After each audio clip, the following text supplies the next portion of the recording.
اعوذ باللہ من الشیطان اللعین الرجیم بسم اللہ الرحمن الرحیم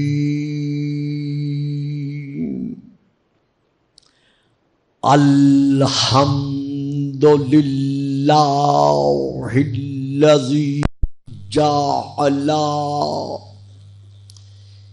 لیلۃ القدر خیرا من الف شہر والشکر للہ الذی جعلنا من اہل لیلۃ القدر والصلاۃ والسلام علی معدن فیوضات لیلۃ القدر محمد المبعوث صلوات.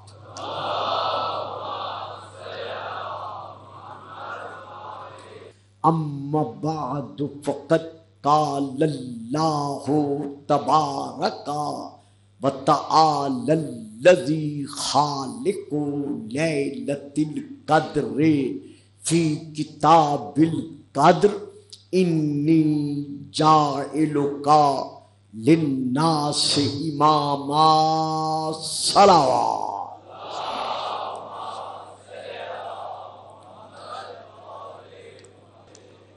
صاحبان علم و معرفت و محبت و مودت، گزشتہ تقریر میں یہ عرض کیا جا رہا تھا کہ اللہ نے حضرت ابراہیم علیہ السلام کو تاج خلت کے بعد تاج امامت بخشا. انی جاعلک للناس اماما، بالتحقیق میں اللہ ہی اے ابراہیم آپ کو لوگوں کا امام بناتا ہوں. حضرت ابراہیم عبداللہ بھی ہیں، جیسے کہ پہلی تقریر میں عرض کر چکا ہوں. جناب ابراہیم عبداللہ بھی ہیں، نبی اللہ بھی ہیں، رسول اللہ بھی ہیں، خلیل اللہ بھی ہیں، لیکن اس کے باوجود آپ نے اپنی امت کے افراد کے مابین رک کر خود یہ اعلان نہیں کیا کہ آج کے بعد سے میں تم لوگوں کا امام ہوں.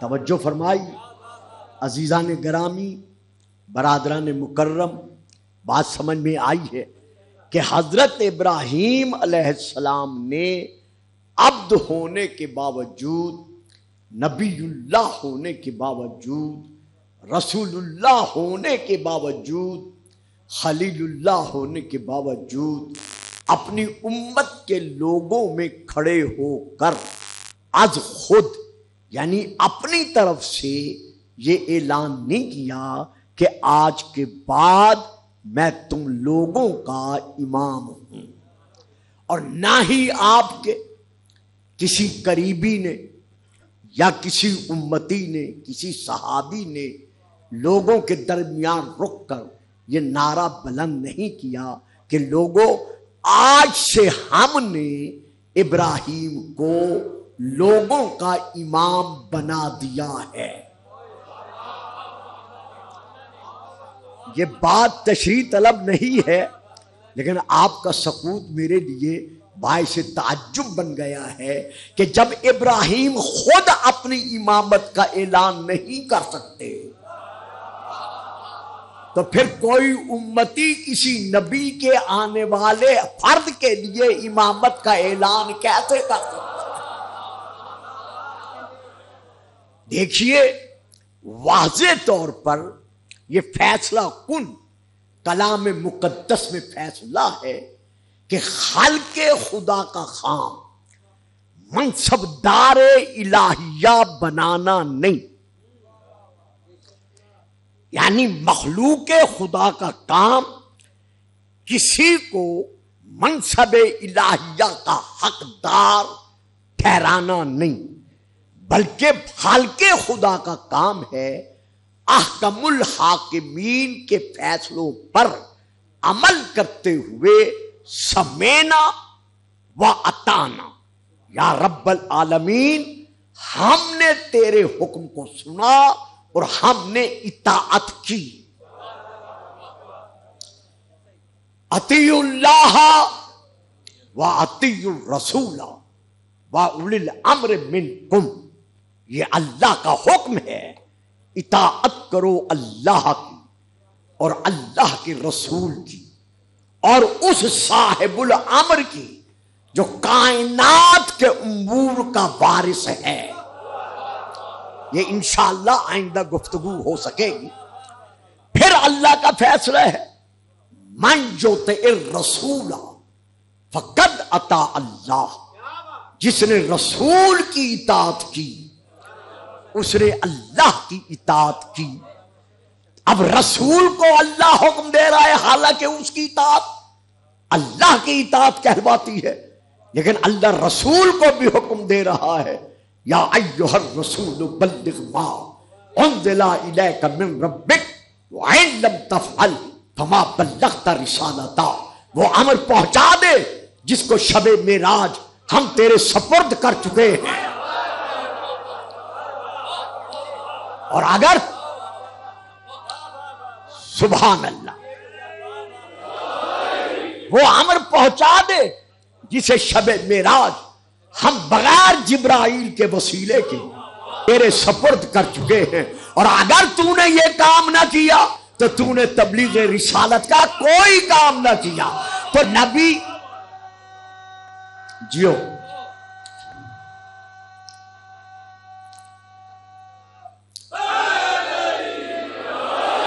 تو انزل الیک من ربک سے یہ ثابت ہو گیا کہ محمد نے خود بنایا نہیں بلکہ اللہ کے بنائے ہوئے کا اعلان کیا۔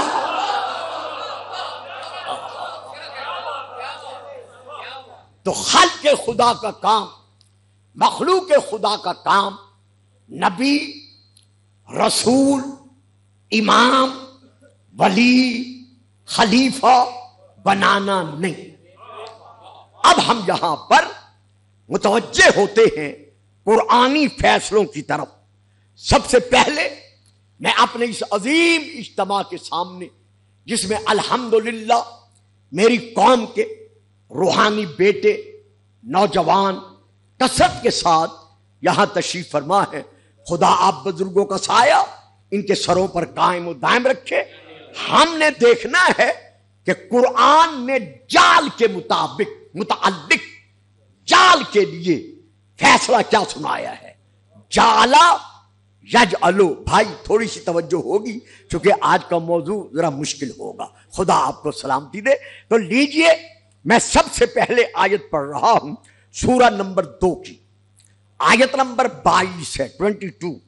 اللہ ارشاد فرما رہا ہے الذی جعل لکم الارض فراشا والسماء بناء، اللہ ہی کی ذات وہ ذات ہے جس نے تمہارے لیے زمین کا فرش بچھایا اور تمہارے لیے آسمان کو چھت بنایا۔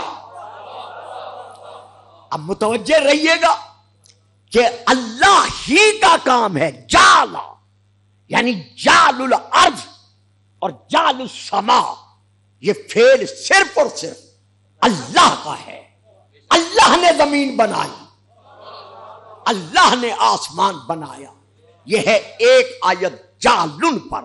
اب دوسری آیت میں آپ کے سامنے پیش کر رہا ہوں، سورہ الحجر کی، سورہ نمبر ہے 15، آیت نمبر ہے 16، میں یہاں سے لے کر پڑھ رہا ہوں۔ وَلَقَدْ